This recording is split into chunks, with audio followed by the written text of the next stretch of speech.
What's going on? Man, what's going on? What's going on? Hey, we back, tapped in. It's your boy Sean. It's your boy Troy.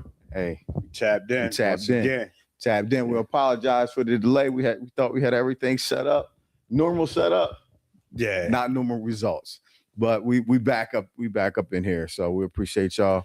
Whoever been waiting on us. We appreciate y'all tapping in with us. And yeah, let's see what we got today, man. No doubt, man. Yeah, I want to start out, man. Look, first sending a shout out to my eldest, man. My eldest boy, man. Today is his birthday. Man, it's hard to believe I got 30-year-old, man. God, the joke of making me trying to make me old. Yeah, man. My oldest turned 30, man. He had a rough time with it a little bit, but hey. Oh, just the number? Just the number. Yeah. I guess 30 is like you realize it's getting real. Oh, for sure. Yeah, for at 30, you're like, okay, yeah. For sure. It's real. At 30, you feel like, hey, I think you feel like you should have it figured out, man. You feel like 30 should be the coming into yourself, man. Right, you know what I mean? Even relationships, early on in your 20s, you might swerve, move around, but now I think 30, you're looking for something more solid, something to be established. And we have these conversations all the time, him and I, and yeah, man, he's excited about those. He said this is his rebirth year. So his rebirth year. Yeah. So is it? I mean, not to divulge anything or any personal information or anything like that, but is it just I guess maybe the expectation that he had for himself, and where he's at, or is he comparing himself to other 30-year-olds on social media? I think it's a combination of both, but I think what happens at 30, if I could be honest, you realize how fast time flies. Right. Because in your 20s, you're like, you kind of move around. Then when you hit 30, you're like, wait a minute. Just 12 years ago, I was finishing high school. Right. And then you realize how quick it's running. So you feel like you start racing against time if you haven't started working toward, or establishing some things. And then the other thing you realize is that how important of that's your biggest asset is time. Right. It's just you try to plan, you try to make sure that you accomplish or hit certain milestones. And in the kind of struggle, or and just life itself, you might get in the rut for a little bit, right? So what you think might be a little bit might end up turning into a 3-year rut, right? So now you're going from 27 to 30, and it's just like, yo, man, I got, I got some traction, right. You had something that happened, personally that set you back, to where it's just, it could be, it could have been, something, it could be a number of different things, but, sometimes things happen to you in life and it kind of gets you down. It kind of gets you thrown off track, or you find yourself going back and reliving that, what could I've done differently? How could I've been, you know what I mean? Like for me, I didn't realize it, when the stock market, real estate market crash. At that time, that's 2002. That happened 2008, 2009. But it wasn't until 2010 was when 2011 was my toughest year in real estate. And it was a fight or flight moment where I was just surviving, right? Just trying to do everything I could to get somebody to sell or buy a house when nobody felt comfortable about their jobs. People was getting laid off, and it was a ton of inventory on the market. Nobody felt the need to move. And it wasn't until, I would say, man, about 2017 when so this is 2011, I'd say 2016, when we had some new agents come into the office who didn't experience that, and kind of had a fresh new look and perspective that I didn't realize how much I was in that like grind like grind mode. Like I was just doing the things that I knew worked. It wasn't like I was looking outwardly to say, okay, well, how has the market changed? What has happened new as far as marketing and advertising? I was stuck in it, and it took that to like shake me up. Like, yo, like, oh my goodness, like we just been surviving. You know, like it's a difference between surviving and thriving, and sometimes you need that. You know, that big event or that shift to happen, that 30-year-old birthday to be like, yo, all right, I got to get myself back in the group. You know what I mean? No doubt. You know, start knocking that stuff off the list. No doubt. But man, listen, I want to encourage any young person, man, 30, whether it's 30, 35, 40, 45, man. Ultimately, man, it's in God's timing, you know. Sure. We got our plans and we got God's plans. And sometimes, man, we racing against a clock, man, that it's just not going to happen until it's God's time. All we can do, one of my favorite sayings is always preparation is not time wasted, man. So you spend that time preparing, and when that preparation meets your purpose, man, it's going to pop. It's going to pop. You know what I mean? It's like it's nobody realizes that it takes 15 years for overnight success. Right.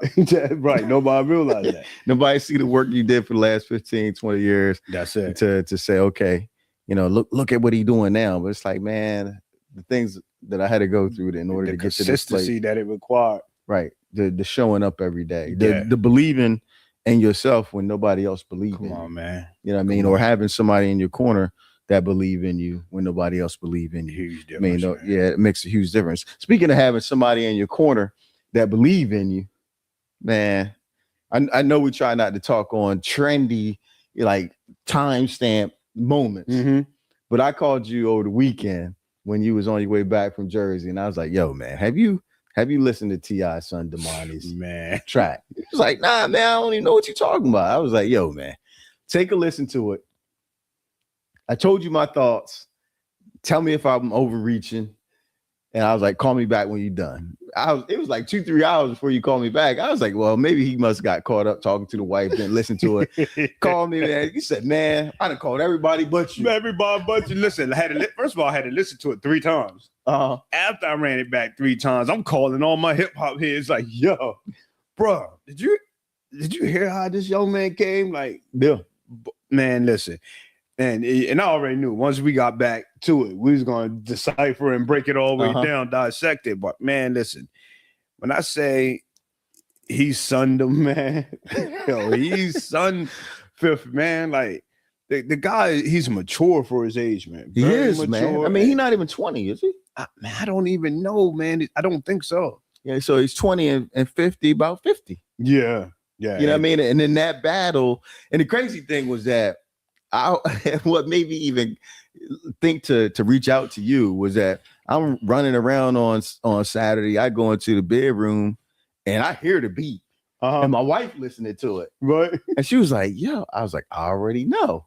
She was like, "This is crazy! Like this is crazy." Yeah. Even for her to be able to, like, literally verbatim the same thing that we said, the same thing that you said, you know, like, yo, man, he seems like he's an older person in this conversation. Oh, yeah. He's talking from a mature angle. He's the one pointing out the things that that as a culture people latching on to, but it's like, yo, it's corny.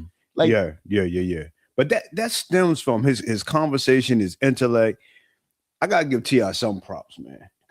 Even though he might not have always been the best example, he was a present father in the home. And that stems from having those conversations with a man, having a man in the home, some type of maturity, that because depth of conversation, even the things that he picked out, you got to be a grown man to even pick up certain tendencies of other men. Oh yeah, right. Exactly. You have to have lived life. I mean, like, yo, I notice when he's this way, he do this. Yeah, I mean, it's almost like, you know, a basketball player, you know, if you suiting up for a game and you watch the other team warm up, you notice that this guy drives, or you in the game, you notice, look, he can only drive really hard to his right. So I'm gonna send him left and see what happens. Right. Like he can't use his left, you know, and so it was that type of observation. And if it didn't come from T.I., this kid is wise beyond his years. Yeah. Well beyond his years, because he just picked up on some things that you really got to live life, and you got to be you got to watch people. Yeah. You have to be an observer, a thinker, just to be able to pick up on some of that stuff. And man. It's a heck of a marketing tool, man, because I know you had mentioned that to me. You was like, yo, the iron is hot, he done strike. Now it's time. Come find out this week, EP, he's dropping. He's dropping. He's dropping. But you gotta drop after that, man. You already, man. Hey, the streets is watching, man. Yeah, they watch it. You already got them buzzing. It's like, why not? You got them buzzing. When I look at guys and they talking about, yo, man, I got to go back to his LA Leakers freestyle. I got to go back to his old mixtapes to see what he really been spitting, because I've been sleeping on him. Right. He T.I.'s son. So that's what he's known as, T.I.'s son. But that particular track, he's now known as Demonic. He established his identity. Yeah, that's Demonic. Right? No doubt. Yeah. So that was tough, man. That was tough. Yeah. Hopefully they can wrap the beef up though, man. Now, you know what I mean? Yeah. It's time. And fifth, man, I don't know how true it is, man. This is the last thing I'm gonna say about it. I don't want to get too deep into it. But man, if there's any truth to it, I see something today where Fifth said, hey, the documentary on its way. Talking about when Tiny and G.I. got this. Boy, he can't be stopped. And listen, and it's crazy because a part of you like, nah, he ain't gonna do that. But if you know, you can't put it past him. You can't put it past him. Can't put it past him. Couldn't put it past him. He's like, I'm gonna eat. And I think that's his whole motive, man. I think he's so lost and so hurt and so petty that the only thing that's gonna make him feel good is if he make a couple of dollars out the situation. Right. Man, and we could go deep into that, because that even brings back a couple of lines in that particular rap that you can say, you can then start put those pieces together. You say, okay, are you doing this because of this? But speaking of him, made me think of something that actually wasn't even on our plate to talk about tonight. But I'm trying to figure out. Why is our boy Floyd trying to line up these fights, man? He got this persona of Money Mayweather. It made me wonder, is the money getting short? Absolutely not. I don't think so. I think he's bored. I think he loved, man. It's hard to step away from something that you love, man. It's just like, he loved to do it. Maybe he can't do it at the level that he's did at, but hey, if I can sneak in here, do what I love to do, keep the rust off, and make a couple extra dollars, why not? But I think if he never fought another exhibition or fight in his life, he would still be good. Yeah, he's been too smart throughout his career, money wise. Man, but he be spending a lot of money too, though, man. I think he had good people in his corner enough, and I think he made enough smart investments, man, not to fall off. And my personal opinion. Okay. I mean, we don't know that man finances, but I seriously doubt it. That little money that he flaunt is a small percentage of what he really was doing. You know what I mean? He had money to blow. Okay, all right. Well, we'll see, man. We'll see. But 3 fights in a year is crazy, man. When you got that much money, 3 fights. But are they really fights? He's fighting Pacquiao again. He get up and go to the gym and spar and do that just for fun. If I can get an audience and make money, why not? And think about this. I think one of the main things is if he stops doing that irrelevancy, like you want to stay relevant too.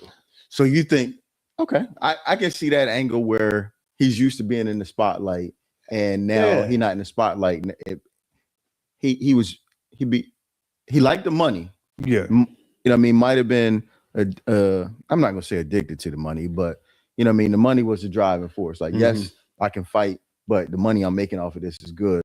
But then he didn't realize how much the fame meant to him, and the people and the adoration of the people.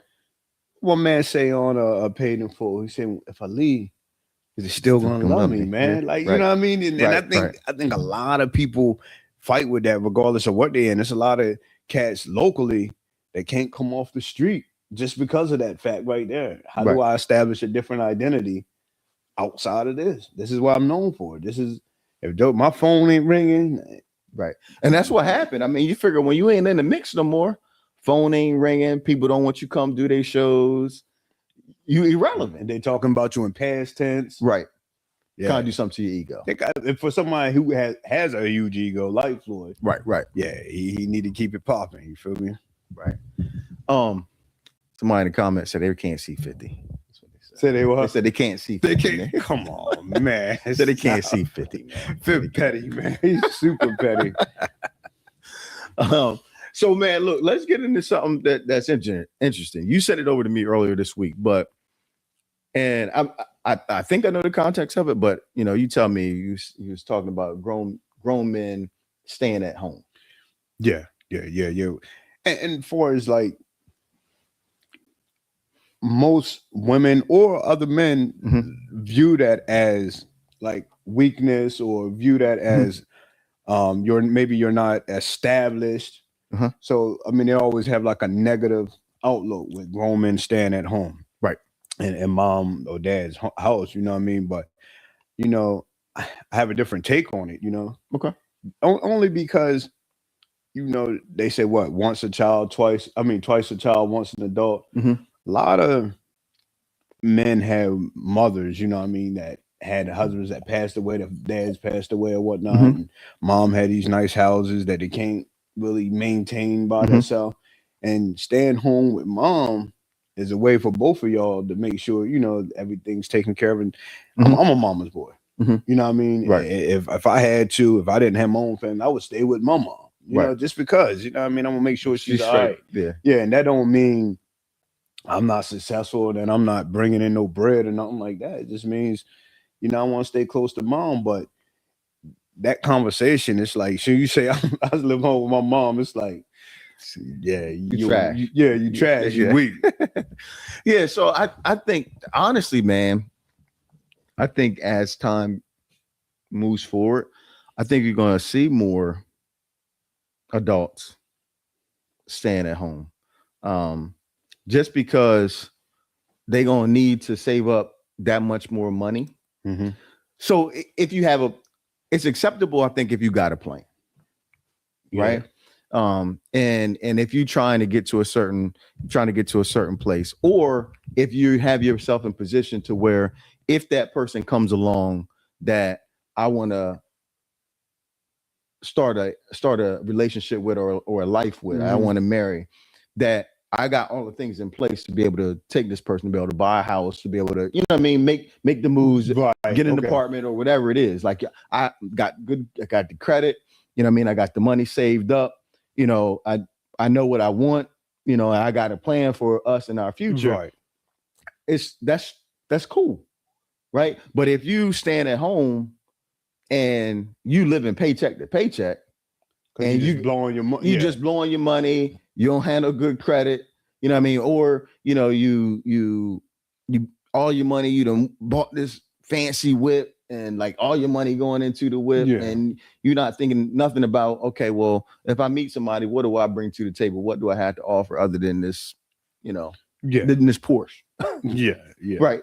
That part of it doesn't make sense. But in the other aspect, even if it's parents, so you have you got a 30-year-old son, but if you got like a single child and they live and they want to stay close by, as parents, I think it should be acceptable and open if they working towards something. If they got it credit, you see they're making good decisions, they saving money, they contributing, helping you with the bills, without you even asking, right? Without you even asking, they doing these things to make sure that y'all straight, helping out around the house. But they've also got themselves in a situation where, hey, at any point in time, whether it's somebody I want to be with and I want to go establish myself, or it's like, y'all straight, I appreciate y'all help me get my little nest egg saved up, but now it's time for me to go out on my own. I think at some point in time, every man has to do that. Yeah. I mean, but you have some men or women that only make moves out of necessity. So let's say your mom got a 4-bedroom house that, mom and dad, they live. Most times that we get older, we kind of retract just to the room, man. You know what I mean? We stuck in the room. Right. You eating in the kitchen, you know what I mean? Yeah. Dining room, and then other than that, you're in your room. So they got this whole house. You may have your career and everything, but you haven't met, like you said, that person. And it just doesn't make sense for me to go make this bill because I'm cool. Because society say I should have this bill. Because society, it's not a necessity. Some people say, you know what, in the city, I'm going to ride the train every day because it's not a necessity for me to have a car. Right. You know what I mean? I think that's a cultural thing, you know, because remember like a year ago, I was telling you how I went to the, for my anniversary, that was having the Indian wedding. Yeah. And like how all the families kind of stay in the same house. They just build stories up. Yeah. You know, our society, and it's like, where do we get that from? Where do we get that you have to go out and buy a house just because you're doing good? Like, yeah. For what? Like if your mom and dad is home and they got a 4-bedroom house and, you know, you able to, you know, stack your bread, invest in stocks and stuff like that, and, you know, watch your money grow and be financial savvy and make good decisions. Why can't you? Why not? Yeah. Why not? You know, and if somebody come along, it's just like if you, and that's the other thing. If I can't explain that to you and it don't make sense or it don't click, then we probably don't need to be together anyway. Right. Right. Yeah. Right. Yeah. Which brings us to to the other viral clip that was going around with the young lady who said, you know, like, look, if what did they call her? What did they call her? She was a I don't want to say a lady. She wasn't a lady at the night, like she wasn't selling nothing, but like she worked in bars and stuff late at night, you know, like the bottle girls and stuff like that. Yeah. And you know, so you know, she works all night and gets off early in the morning, might sleep till 3 o'clock in the afternoon or whatever. But she was saying, they was asking her, it's like, okay, well, look, you're an attractive lady, you making good money. Like, what does it take for a guy to be like, look, I don't want you, like, I want to be in a relationship with you. I don't want you to do this no more. How much would it take? And she said 50 grand a month. That's the allowance. So basically saying she's not never going to stop because I don't, man, listen. And what my man said, he said she got to be talking to some simps out there that's willing to do that. 50 racks a month. And then she went on to say, look, not just to pay my bills, but I need something extra for my investment, something to save. Hey, she want a 401k plan all for you. Yeah. I'm not stop playing, man. Yeah. But I can guarantee you, it was some jokers watching that slid right in the DMs, man. Man, I ain't gonna name a name, but I seen a comment where one joker said, man, I always smash for free. Like, how you feel being that joker doing 50 stacks a month? But you're just doing it for the aesthetics of it, right? To be able to say you got this, which is interesting because there was another conversation that piggybacked off of that conversation that happened. What's today? Thursday? Just yesterday, actually. And they had Hit Boy on there. And you know, they were saying like he was saying basically you acting like a dude. Right? Because they said he was asking the question as far as, okay, so what does the man get out of the 50K a month? And it was never an answer given. Right. So it's assumed what he gets out of it is that Valentine's Day gift that we was talking about. Yeah, man. Yeah. Like, come on, man. So, and what makes my portion that you gonna give me worth 50,000 a year, and the other joker portion you done gave away just on the strength of it. You done gave it to the man staying at home with mom. Hey, man, Hit Boy said, man, he'd rather give 2,500 and have them all around. Yeah, why not? If that's the way you're doing it, right? Like, if that's the way you're doing it, why not? But that's a lot of, like, that shows the separation in you know, society. Like, that's, $50,000 a month, man. But even okay, so even you take that and you break that down to regular people terms now. You know what I mean? Mhm. Even if it's just like 5 racks a month, Mhm. unless you can tell me how you're gonna enhance my life, what you're gonna bring to the table, Right. we still can't have that conversation. Not just me pilling.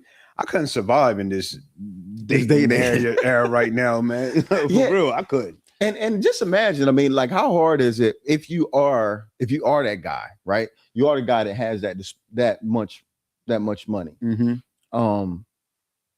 Because there's things that come with that. So you figure if you ultra successful, a lot of times you matching not only are you matching the success of your career and accomplishments up against other men, right? You might be matching your cultural status up against other men. But then when you get in these rooms, you also matching up what you bring to the table, who's on your arm, right? And so sometimes that could be a fault, like that can create a false sense of a false narrative, because just because a person has this certain look that everybody who's successful wife or girlfriend look like, that don't mean that they good for you. Right. It's aesthetic. It's just like getting an accessory for real. Like, Right. you know what I mean? Coming in the room with the nicest loafers on, or so on and so forth. But I think the guys know that. And I think some of the women are playing themselves by thinking that their position is something different. Because these guys that got the money like that, they understand that, hey, this is just not even an investment. I have this money to throw away. It's not really it's my blow money. Yeah, it's blow money. It's not even serious to me. So, but then what does it do to you, like in the real market? You know, like, so for her, if you don't put this out there, and then you got guys in the comments like, yo, that was free for me. You know, as you age up, now the jokers that you trying to, talk to, they already have this perception of who you are. So even if you really did have the attributes that could really enhance a man's life, he don't believe you there for that. You're not leading with that. Right. That's not what you led with. You know what I mean? Right. So you there, but basically you gotta accept the fact that you're there out of convenience. I got a couple extra dollars. You look like what I want to present to the folks. Yeah. That's, you know what I mean? But you can't expect a whole lot of respect and a whole lot of, building in that scenario. Right. I don't think so. So I mean, to me, like, listening to it, it was tough. It was tough. It's tough to listen to when I say older, I mean like 30, I'm gonna say 30 and above, who are successful. It's just like, I don't even know if they really believe in like that true love anymore. Like somebody who's not a 10, who's not a 9, but somebody who is just a good person, right? Somebody who is gonna pray for you, right? Somebody who is gonna be good counsel, somebody that you can be vulnerable with, and when an argument or something happens, you don't got to worry about that being thrown in your face, because this person is like, look, we locked in. Like you can be, if you can't be vulnerable with me, or you can't be open and honest with me, then who are you gonna be open and honest with? Because all I want to see you do is succeed and be, be the best version of yourself that you can be. And like, listening to some of these men, it's like, I don't even think they even believe that. No, is a possibility. No, until they actually encounter it. And see, that's the thing. So say you with the aforementioned type chick, you know what I mean? And you realize that all she wants is materialistic things. All she care about is her appearance, all type of, vanity, right? So now when you start to vent, and you in the workplace, you vent and you stressed out, and you meet the type of woman you talking about, the type of woman that just strictly platonic, say, man, I'm gonna pray for you tonight, or did you eat last night? Want to start doing these type of things. When you encounter that, it's like, wait a minute. You start to become more attracted to that. Right. But it's crazy because you talk about the cooking. So like I was listening to Hit Boy, he was like, yo, I haven't had that for so long that the things that a woman could do for me that would show me that she really is caring for my best interest, I pay people to do that. Yeah. Right. And so if you do that for so long, I can see as a man how it would get hard for you to see that somebody is honestly trying to just fill voids in your life. Right. So like, let's just say, she said, oh, I'm gonna cook dinner for you. It's like, well, I got a chef. You don't got to cook dinner. Right. Or they notice, closing done. And you was like, well, I got a maid. They can do that. Or, they see something, with maybe some calls or something you made. Oh, you want me to reach out to such a, no, I got assistants to do that kind of stuff. Right. You know what I mean? So like all of the things that a woman who is really into you, what she could show you, you paying for it. Right. Right. And so when they are freely giving it because they want to see you succeed, it's like you're not even grateful for it. Right. Or you don't recognize it because I already got these women around me doing it. Yeah. It's almost like a loop, you know what I mean? It's I could see how at that level of success, how it could be hard for a man to find that. Because you actually have to reprogram yourself to actually be looking for that. Yeah. You have to be at a certain mindset of say, okay, well, I got to forget about how I got women in the past, and I got to figure out what it is that I really want, and I got to base my decision off of, do these people, without me saying anything, does this person actually try to fill the voids in my life? Right. That's the only way that you can really tell if somebody really there for you or not. Not like, okay, well, if you want me to be around, I need you to pay 50K is outrageous. You know what I mean? But let's just say it's $2,500 a month. It's just like, if you want to be around me, you just want to be around me. I shouldn't have to pay you. Right. Or you should just want to be a part of the life and the things that I got going on. Right. Right. But yeah, man, it made for interesting conversation. And, even though it's not something that I have to deal with or we have to deal with, it is still interesting to know that, man, this really exists out here, man. Oh yeah. It's great, kind of crazy. Yeah. And then when you talk about the young people hitting those thresholds, turning 30, this and that, and a lot of them are still single because of that, man, because of the dating culture today, man. It's like I see a lot more single young people than ever before. That's just in my opinion, because most people, they rush to get grown, want to get in relationships. Now it's like, man, why? Like, man, because it seems like everything has become transactional.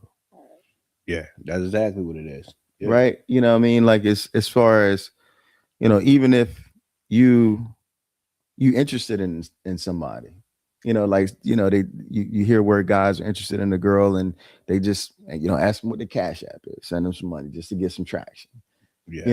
Or, it's not even about a relationship. People are looking at people's lives on Facebook and Instagram and like, yo, I just want to be in the mix with them, and it could be only for a moment. Yeah. It's not like they see something in their life that they like and they want to be a part of, but it's like they don't even know if they like the person. Don't even know you like her. You don't know what that day-to-day life look like. Or you see these little highlight reels and you think this is what I want. This is what I want, right? And it takes intentionality to be able to get to that, to get to that place, man. No doubt. And so with that intentionality, what do you think some of the best relationship advice that you've gotten over the years is? That's a real good question, man. Over the years,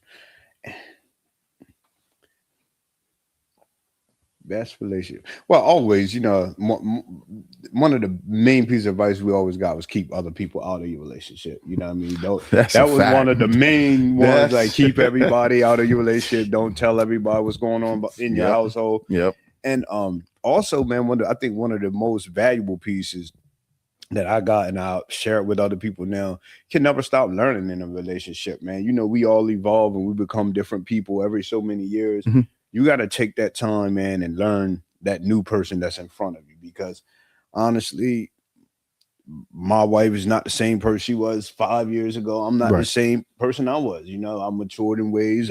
Some things irritate me a lot more than it did Right. before. I'm just not with certain things that I used to be with anymore. And, you Right. know, you just evolve and you change. So you got to be committed to learning, man. So that was a good piece of advice. You know, someone told me a long time ago, and I said that's a piece of advice that I share now.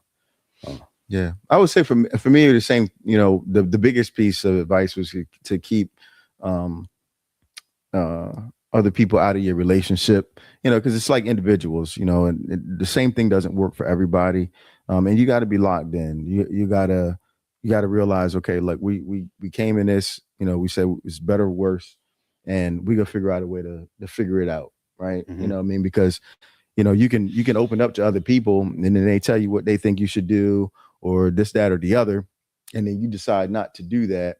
Now they feel a certain type of way about the person that you chose to be with. Yeah. Like, you don't got to be with this person, Oh, right? This is my decision. Yeah. You know, and so when you start opening people up and bringing them into your relationship, now they start to develop sides. Yeah. Right. You know, they start to pick sides and instead of evaluating a person based off of how they treat them. Right.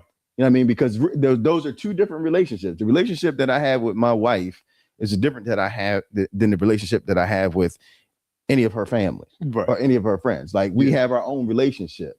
You know, we are in this together. Like, we are friends and family because we're in a relationship together. Right. And so the way that I love you is different than the way I love my wife. They all independent, it's all separate of each other, right? And so to bring somebody else in, now you've made them. Now you've made them be a part of your relationship that they were never supposed to be a part of. I think we talked about this before. You got to have some trusted advisors, though. I mean, because you can't always look for the answers for the people. And if you and I if we're not saying eye to eye, I can't look to you to help me figure out, am I looking at this the wrong way? So you got to have your trusted advisors. You got to have your people around you that you can go to. But at the same time, I'm talking about just going out bashing your partner and putting, you know what I mean? And then at the same time, people, I seen this with my own eyes. It was a Facebook, good old Facebook. But I seen a chick jump up there and another girl was going through something. She, I would leave this such and such, yo. You a clown, you know, get out, you know what I mean? So leave them. That was it. That was her, you know, boom. I don't even know if the girl ended up leaving her man, whatever. Not even 6 months later, man. Same situation. The one that was saying leave was in the situation. Man, stay. Shut up, stay. Like, you tell me jump out the window, leave, this and that. Right. Now, and you running down the stairs. You running downstairs, sitting down, shutting up. Right. Like, come on, say like, yeah, that's why you can't listen to people, man, when they come to your relationship. You know? It is, and it's crazy, man, because I do have a different take on that. You know, I think if it's somebody you, again, it's different things for everybody. If it's somebody that you feel like you can trust, and give you good guidance, I think in times it can work, it can help, but it's not something that I've ever done. Right. My commitment is with my wife, and whenever there's an issue, we figure it out together. Right. And we'll, you know, I'll pray about it. She'll pray about it. You know, we give it time, we let it breathe. We talk about it. But that's not something that I can honestly say I haven't ever done. Wow. I haven't like gone out and like, hey, this is what me and my wife is going through right now. You know, can you give me it? I haven't ever done that. I've always, you know, I honestly, man, I've always looked to the word. You know, whenever I get in a situation like that, to me, I feel like God revealed himself to me when I'm reading the word. So I'll try to find something that speaks to my heart and my spirit at that point in time, to be able to help get me through it. But the word also tells us to seek wise counsel too. It does. You know, it tells us to seek wise counsel, and it's another scripture I was thinking about, man. But And it just alludes to the fact that sometimes, you know, people need people. You know, I'm a man, so sometimes I need another man perspective, and sometimes that man perspective can actually help me see myself and say, you know what, Troy, you approaching this wrong, and that'll help me go home and say, you know what, babe, I'm gonna back up. This is you was right in this area, and that conversation that I had helped because I was dead set on I'm looking at it this way, you know. And I'll say in other parts of my life I've done that, just not there. Just not there. Yeah, just not there. I so get it. And I respect your, you know, I mean, your opinion on it, because I think some people do need it, and maybe if I'd done that at some point in time, maybe things, I don't know, but it's just not the way I wanted to approach it. And it really came back from when I was really young. I wasn't even like, I wasn't married or anything like that. I had mentioned something about a relationship. And I just, the way that it made me feel, I was like, this person they don't know the other person. You know what I mean? Like it didn't make any sense to me, you know? And then I was like, okay, well, and I just stuck with that, you know, I just locked in. And the other thing that we did is, you know, for anybody who's thinking about, this is more down the line, like getting married, but counseling. Yeah. Oh yeah. You know, counseling before you get married. And it's crazy because when it came about, I was like, counseling? What do we need counseling for? But the things that they bring about are things that some of the stuff you've already discussed, but there's little things that, you know, you haven't talked about. And it's good to be able to get their thoughts and opinions on it before, you know, you decide that we're going through with this thing. But, you know, counseling, I think, can reveal some things for some people that wasn't there. For me personally, it just confirmed that I was making the right decision. Right. You know, I was making the right decision because we were on the same page morally, and, you know, obviously morally and ethically, because I wouldn't have got to that point. But it was just a confirmation for me as far as that goes. No doubt. So speaking along those lines, man, and, you know, with culture shifts and with people not being experienced so much in dating and things like that, when couples do get together now, do you think, like, the energy, do you see a lot of the energy being off? And when I say the energy being off, do you see a lot of men portraying like the female tendencies, and the women being more masculine or masculinity in the relationship, like those roles? I mean, do you see them? I think, man, it's crazy because I think our society,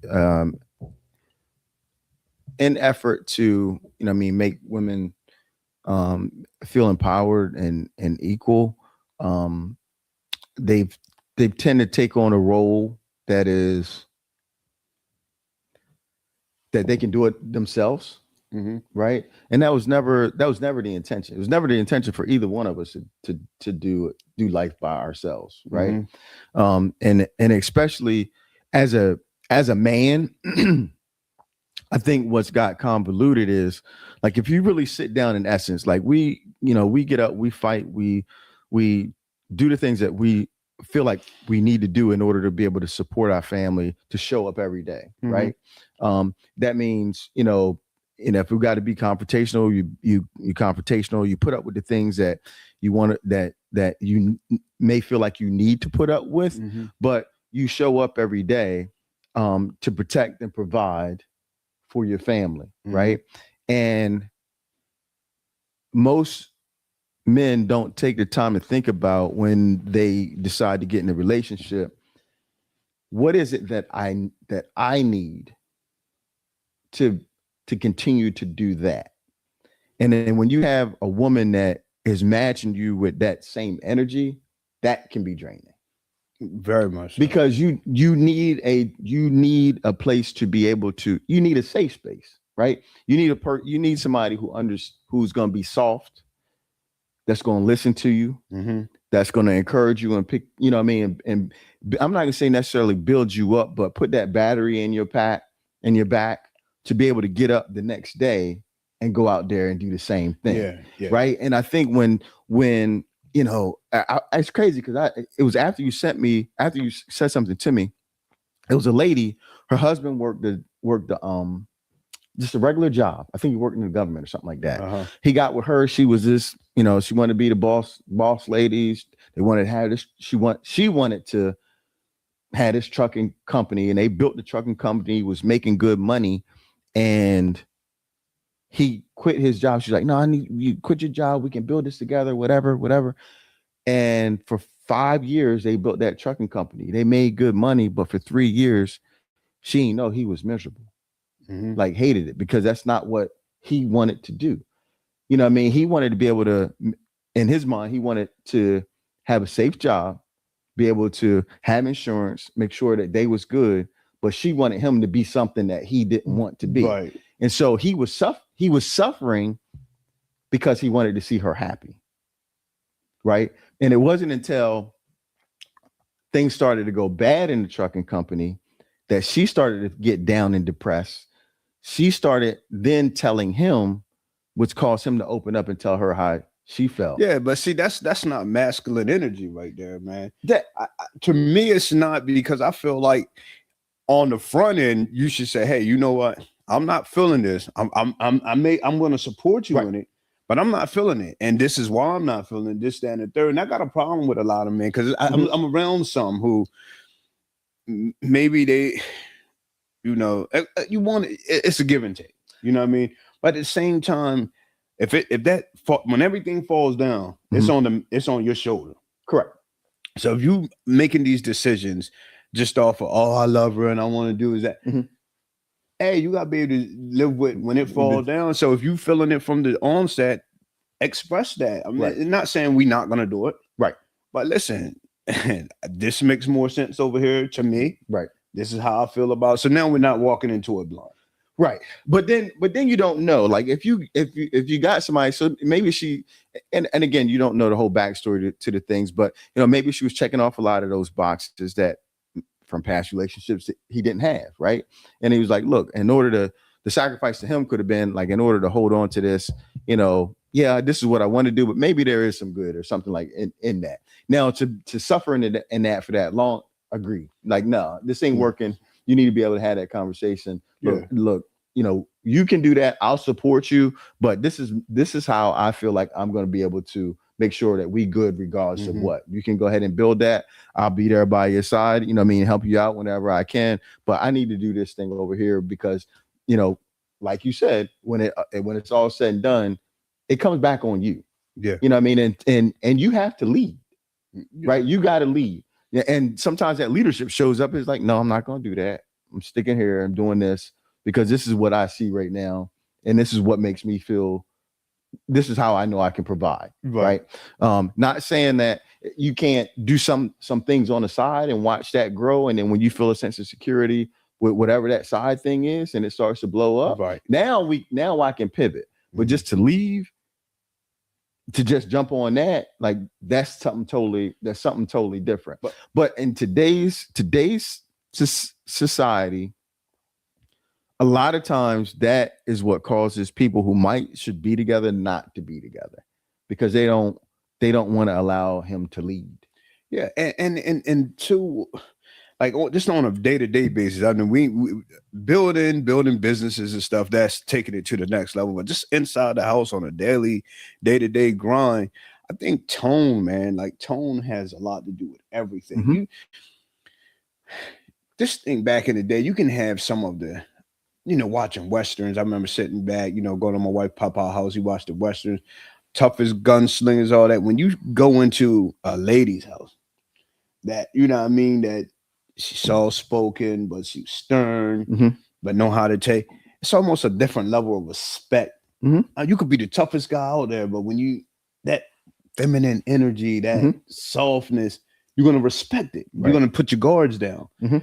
Now, if everything is aggression, and you're not gonna put your guard down. It's just like I'm talking to a dude. Yeah. So we're gonna go back and forth, and there's a lot of sweet women that just don't know how to tone down. Yeah.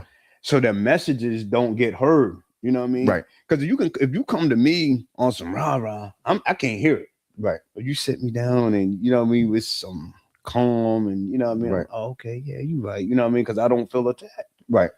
And I just don't think a lot of guys get to experience that. You know what I mean? I don't think a lot of guys do. And for the ones that do, I think it probably takes them a while to realize that that's what you got something rare, something good, and Yeah. a lot of that stems from because what they saw. Because with that also comes some account, with that softness, with that intentionality, some accountability is behind that as well, right? Because this person is solid too. Like they're not coming from a right. You know what I mean? It's not like they asking you to go outside of yourself. It's like, look, I mean, this is you. This is, you know what I mean? This is a better version of you. And this is not coming from a bad place or anything like that. But you also see the sacrifices that they make on the other side. Where it's like, it's not like give. Right. It's just like, no, I'm giving too. Like I'm meeting you there. I'm making the changes. I'm making the adjustments on my side as well. But you got to be open. You got to be open to listening as well. Right. But again, as a man, when you're in an environment, when you're dealing with other men all of the time, or even women, because in the workplace, that tone can be masculine as well.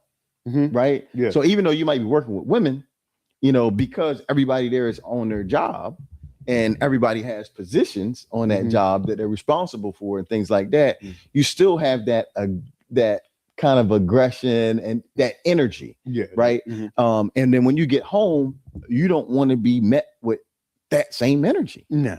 You want to shift. You want to shift in the atmosphere. You want, you know what I mean? Right. Yeah. So, but like I said, man, I mean, it goes for the guys too. For sure. It goes for the guys too. I'm not just going to sit up and talk about women, because it's a certain way that I feel like a woman's supposed to be talked to for her to even feel comfortable with getting into that soft area. You know what I mean? So if you're not creating an atmosphere where they can feel comfortable with that, then that's what you're going to continue to get anyway. Because a lot of females are brought up to be harder than what they should have to be because they come from hard environments and they've been around hard situations. But if I'm going to be your man, if I'm going to be your husband, then I'm supposed to make this environment safer for you. So you don't have to carry that same bravado anymore. You don't have to be that tough. You know what I mean? So, right. And I would say, man, like for guys, like for young guys, I'm not going to say for young guys, but I think a good meter is, how would you talk to your daughter? Yeah. Right. You know what I mean? The same way that you would handle your daughter, you know what I mean, as they're growing up or whatever. That's the same way you should speak to your wife. Yeah. You know what I mean? Because honestly, when you got girls, I got 3 of them, right? If I know how it would make me feel if I heard somebody talking to them aggressively, because I've never talked to them aggressively, right? Even when I was mad, it was still in a tone that, you know what I mean, like they knew I was being serious, but I wasn't trying to make them afraid, like to turn them away from me. It was always with love, right? And I think it should be the same. You know what I mean? It should be the same way. It's a different type of love, but the respect of it has to be met in the same way. And then for the men too, you got to be able to make a decision. You got to be able to plan something, plan a trip. If you always going to the woman, oh, well, what we gonna do? How are we gonna do that? Well, you turning her into the guy. Like, I mean, not saying it has to be a dictatorship because we both gonna make decisions and all that. But at the same time, if you 90% of the time, well, babe, what you think we should, babe? I mean, come on, man. Right. Yeah, no, you got to be taught that. You got to be taught that. Young men if you don't have a man in your life teaching you that and showing you that, you're not going to know how to do that. And then you might have a woman that come from a 2-parent household, understand what needs to be done, how to keep this ball moving. And she just automatically say, okay, this is what's needed. And you just learn how to follow suit. But you're losing yourself as a man in that situation. Right. No, for sure, man. For sure. 100%. And that's a situation where, we talked about good counsel is having a mentor. Yeah. As you know what I mean, as a man, like when you see, like as a man, when you see another man who his wife respects him, his kids respect him, you know, he's respected in the community. You know what I mean? He's a stand-up person. You know, you like the way that like the way he interacts with people that he knows, that people that he don't know.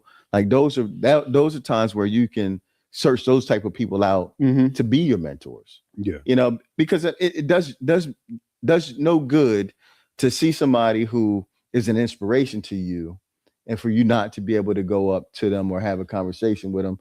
One, to let them know that there was inspiration to you. But, you know, two, to ask them questions. You'd be surprised how many men. It's crazy because it's been a long time since we, you know, like when we very first started. I can't remember the name of the movie, but the guy who started the business and the young guy was in there, and he was mentoring him. Like, you remember that? Oh yeah. And just the importance of, you know, men mentoring younger men or even their peers, right? As far as thought process and leadership, you know, because sometimes those are learned things. I think, you know, I had the conversation with my wife a couple of nights ago. Is good leaders at one time were good followers.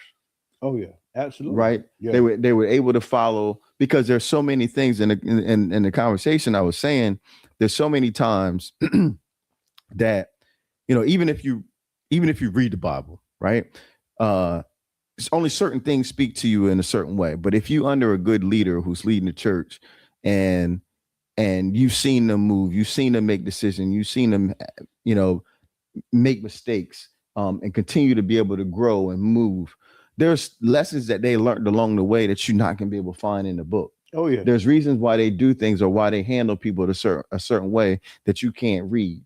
And those are the things that they can teach you to help you accelerate past where they are. You know what I mean? Right. They're going to give you that foundation. They're going to let you peek behind the curtain to see how, you know what I mean? Because like sometimes you think it's something big and audacious and special, and a lot of times it's just something really simple. Yeah. Right. Stepping back and having conversations or watching or right. They can enlighten you on it because they've been there. And lots of times they've been there more than once. That's how they able to, okay, I got this test. I know how, and it can, man, like you said earlier, it can accelerate your growth a lot because now I don't have to hit these stumbling blocks because I had somebody here pointing it out to me. Yeah. And a lot of times that comes in the form of a story or a situation that's happened, right? Yeah. And it might not be the exact same for you, but you can pull from that situation what you need. Because there's certainly going to be a time in your life where you're going to be presented with the same kind of decision that needs to be made. And now you've got an example that's been proven, you know. It could be of what to do and it could be of what not to do. Right. And sometimes you just take bits and pieces, you know, because you know, everybody's life is different. You know what I mean? You ain't gonna just walk the straight path, the same path as somebody else. But sometimes you can just look and say, you know what, this brother did it this is way. So if I take the way that I want to do it and add some of the things that, you know what I mean, he taught me over the years or that I watched, you know, the person that I admire, you know, do, if I just, and, you know, kind of entangle that with what I got going on, then I still can grow. But I'm a firm believer not scrapping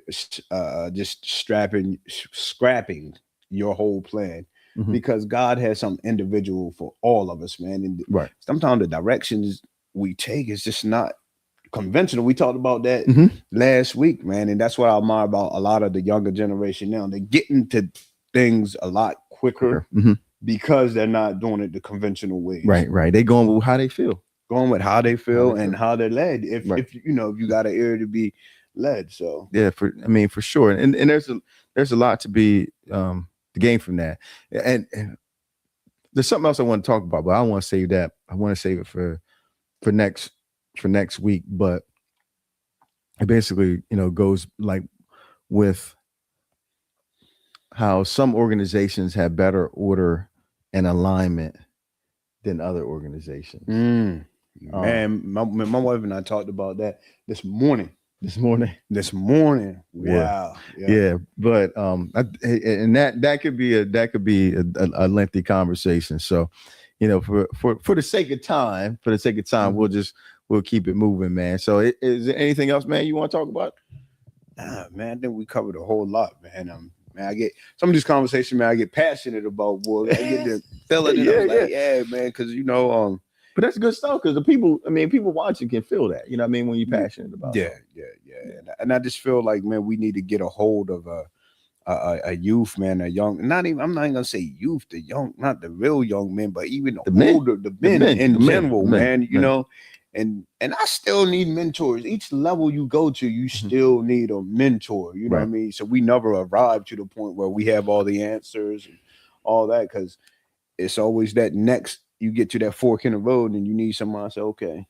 Right. You know, man, it's crazy because you said that, and I'm gonna leave with this. This is gonna be my last thing. But I was watching on Instagram, this guy was a barber, and he was giving flowers to this older guy. He was a barber, but he also repaired clippers and stuff like that. And he was just thanking him. He was like, man, he said, you're always so helpful and kind. And he was like, well, that's what God keep me around for. And this is an older guy. I mean, he might have been like in his 70s or something like that. He was still cutting hair and stuff.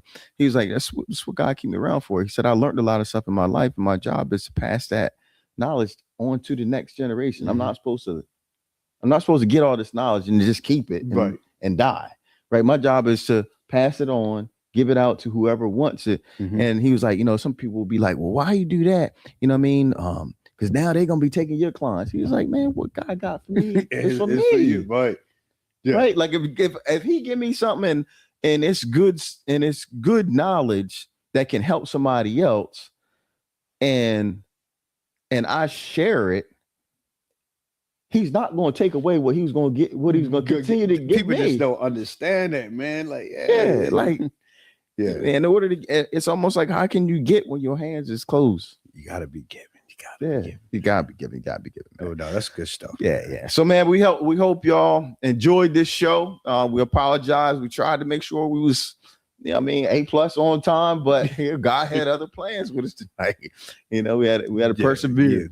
Yeah, no doubt. Persevere. Man. But now we appreciate y'all. As always, like, comment, share, follow us on Instagram, YouTube, TikTok, Facebook. You can also now find us wherever you get your podcasts, iHeartRadio, Apple podcasts. I always have Spotify and Spotify. Yeah. And on those, you can just click on it and it'll run you straight through it. And most of those places, they don't have a video on it. So it's just the audio, but you stop and start whenever you want. Get in and out of the car, never miss a beat. That's it, man. Yeah. So we appreciate y'all as always. And hey, stay tapped in. Hey, peace.